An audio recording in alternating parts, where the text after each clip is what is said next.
Hey everybody, welcome back to another video. Hope you guys enjoyed that little intro there. As you can see, I'm releasing another transition pack built for Davinci Resolve. Now these transitions are really easy to use. You just drag them right onto your clip and then you guys can adjust the speed just by clicking on the ends of the transitions and dragging. They also have several customizable features like the motion blur and zoom position. If this is something you guys are interested in, stay tuned for the rest of the video as I show you guys how to use these transitions. But before we get started, make sure you guys hit the subscribe button and turn on notifications so you never miss when I upload a tutorial or a new pack just like this.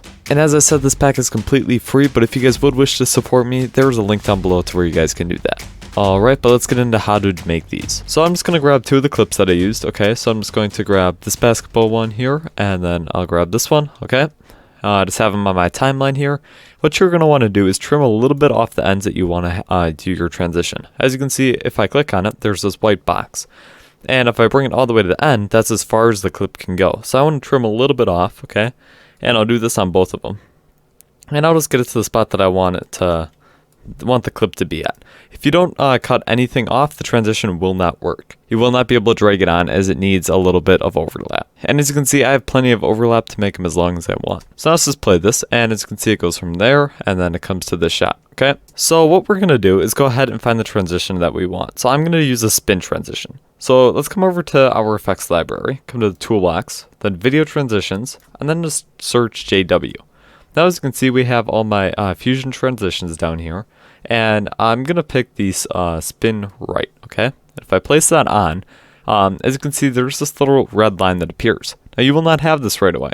To enable this, come up to File, do Project Settings, scroll down a little bit, and then do Automatically Cache Transitions in User Mode. Now if we hit cancel, come up to playback and then do render cache and then do user. As you can see, that it'll have that red line, and once it's blue, it'll be ready for smooth playback. And if we play this now, we have a smooth looking spin transition. This is really helpful for if you guys want to have real-time playback in your project. This allows you to do that. So let's go ahead, click on the edge, and we can drag it out to be as long as we want, as long as we have that overlap. As you can see, it hits right here, and that is because if we click on this clip, that is as far out as it goes.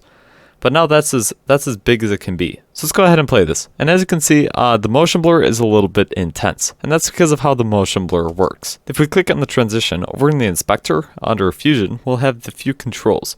So we can adjust the motion blur intensity. So let's go ahead and bring this down a little bit. Now as you can see, it'll have less motion blur, making it look a lot better.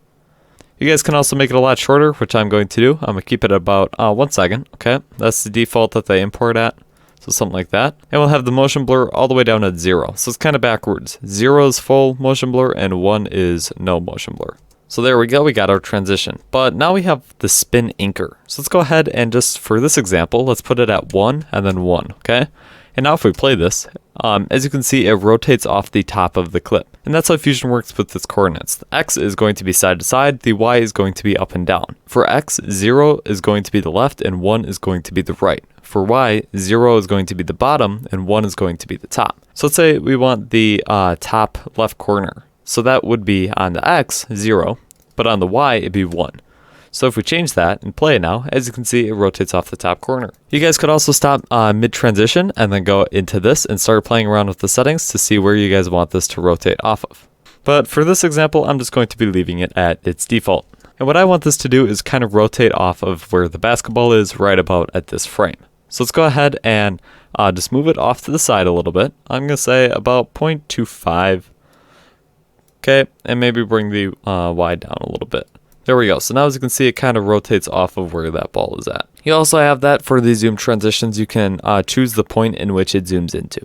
Now for installation. When you guys download it, you guys will have a zip folder, and inside of that zip folder will have a document that has the file paths that you need to put it in. And once you restart Davinci Resolve, they should appear over in the video transitions. Well, anyways, thank you guys for watching. If you guys enjoyed, please give the video a like and also subscribe to my channel so you never miss out on another upload.